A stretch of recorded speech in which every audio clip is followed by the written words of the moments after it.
Chers internautes, bonjour et merci d'être avec nous sur acodi.com. Nous sommes aujourd'hui à l'hôtel Le Marly, c'est à Biétry. Eh bien, pour cette première émission de l'année 2017, nous recevons une jeune femme. Elle n'a que 21 ans, mais à 21 ans, elle a un nom qui ne passe pas inaperçu dans le milieu de l'entrepreneuriat féminin au Canada. José Maria Danho est notre invitée du jour.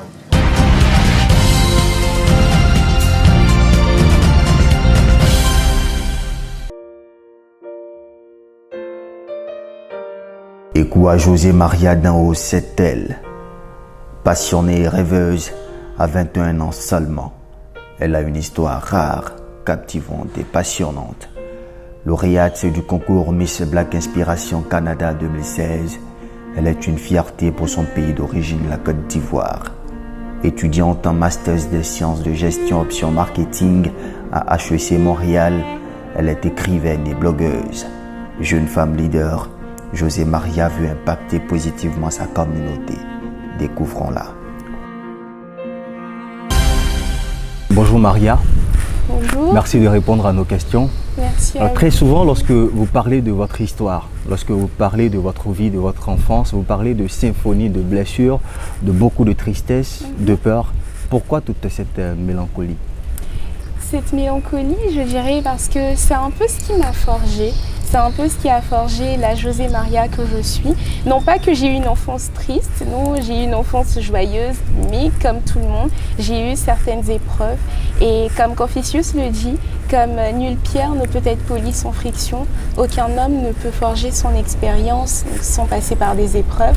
Et moi, mes épreuves ont été de l'ordre assez triste, assez mélancolique, mais je ne m'en plains pas. Vous n'avez que 21 ans, vous êtes très jeune, pourtant déjà vous avez une riche histoire. Miss Black Inspiration, fondatrice de HEC Culture. Vous avez d'autres initiatives comme ça. Qu'est-ce qui vous fait courir finalement? Je pense que ce qui me fait courir, c'est ce désir-là de voir le monde devenir comme on le rêve en fait. Il y a Gandhi qui disait « Be the change you want to see in the world ». Et ma passion, ce qui me pousse, ce qui me donne cette détermination finalement, c'est de voir ce monde-là être tel que je le rêve et surtout voir les gens devenir qui ils sont vraiment. Parce que j'estime qu'un vrai leader, c'est quelqu'un qui pousse d'autres à devenir des leaders et c'est ensemble que le monde peut être meilleur. Justement, en parlant de ce monde qui peut être meilleur, vous parlez beaucoup d'injustice. Vous disiez même que votre entrepreneuriat est dédié au changement. Vous voulez changer quoi dans ce monde justement? Je veux changer ces inégalités, je veux changer justement cette pauvreté qui maintient les gens dans une certaine mentalité, une mentalité de laquelle ils ne peuvent pas sortir parce qu'ils se disent tout est fini. Mais je veux que les gens croient en eux parce que je crois fermement qu'en chacun de nous il y a un héros, en vous il y a un héros. Et je crois que ce héros-là doit se révéler parce que chacun de nous est une solution pour le monde. Et si ce héros est endormi, s'il est étouffé par une mentalité d'inégalité, par une mentalité de pauvreté, on passe à côté de quelque chose. Et c'est justement tout ça qui est salvateur finalement de cet entrepreneuriat, de ce qui me galvanise. Alors changer le monde, sortir les autres de la pauvreté, justement vous avez un projet qui vous a permis même d'ailleurs de remporter le concours Miss Black Inspiration qui est la gare des idées, qui est un incubateur de projets culturels et artistiques dédié donc aux jeunes des milieux défavorisés. Où en êtes-vous aujourd'hui avec ce projet? Aujourd'hui, par la grâce de Dieu, ce projet, c'est de déployer ses ailes. Donc le 26 décembre dernier, on a eu le lancement avec les jeunes, qui était un beau moment où ces jeunes-là ont pu révéler leurs talents à ceux qui sont venus. On a pu découvrir certains qui avaient des talents de chanteurs magnifiques, d'autres des talents d'artistes, enfin de comédiens qui étaient inouïs.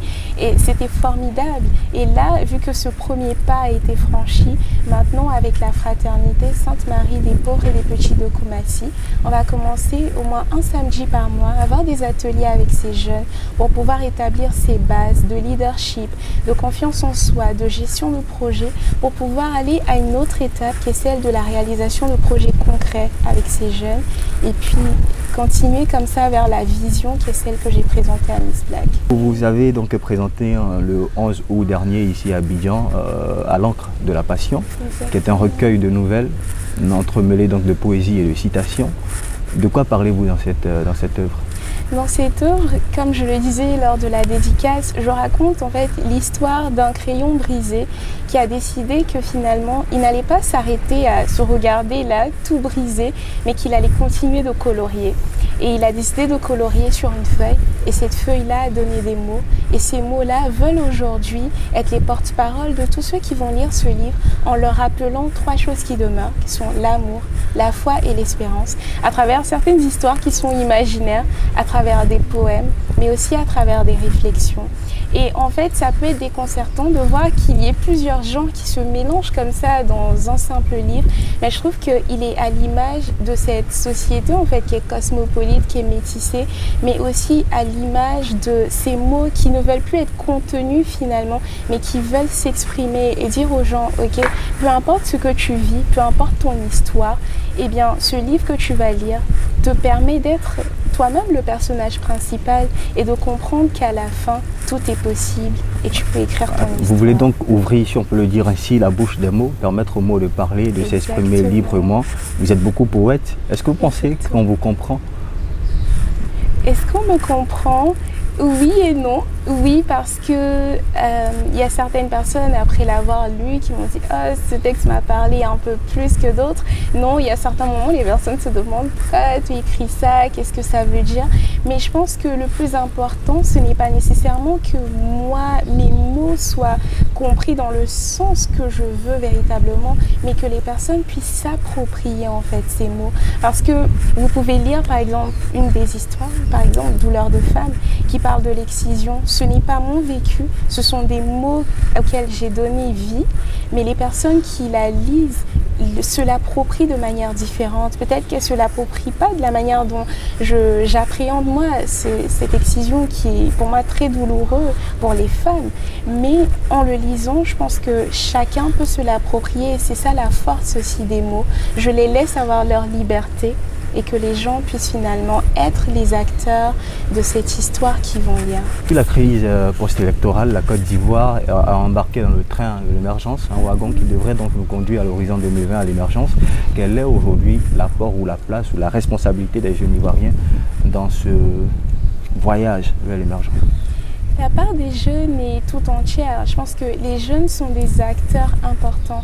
D'une part, à être des entrepreneurs, pas seulement en disant de créer une entreprise, mais même à l'intérieur d'entreprises où les jeunes sont, c'est important qu'ils puissent bouger les lignes des choses. Donc ça, ce serait de l'intrapreneuriat. Mais aussi que les jeunes soient conscients qu'ils ne vivent pas dans un silo où il n'y a personne autour, on est dans notre bulle et on s'en fout de ce qui se passe dehors. Non, que les jeunes soient conscients qu'il y a un univers dehors et au-delà de leur formation académique, de ce qu'ils ont fait, ils peuvent faire un changement, ils peuvent faire des choses qui vont faire la différence, que ce soit tout simplement en allant aider des jeunes à la pouponnière, en étant des mentors de certaines personnes, en tout simplement prenant le temps d'aider des personnes. Si je vais étudier en affaires, c'est le domaine que je connais, c'est d'étudier en marketing, aider une femme au marché, te dire ok, Tanti, je vais t'aider pour que tu puisses te développer un peu dans ce que tu fais.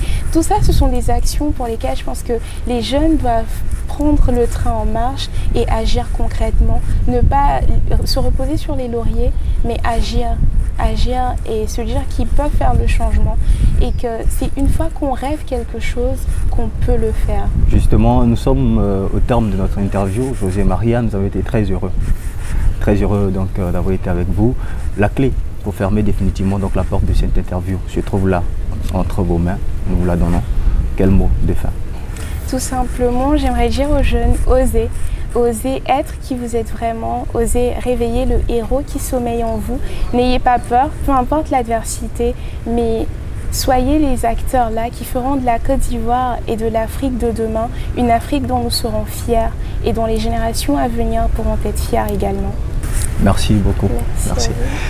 Merci de nous avoir suivis. Restez sur acodi.com car l'information continue.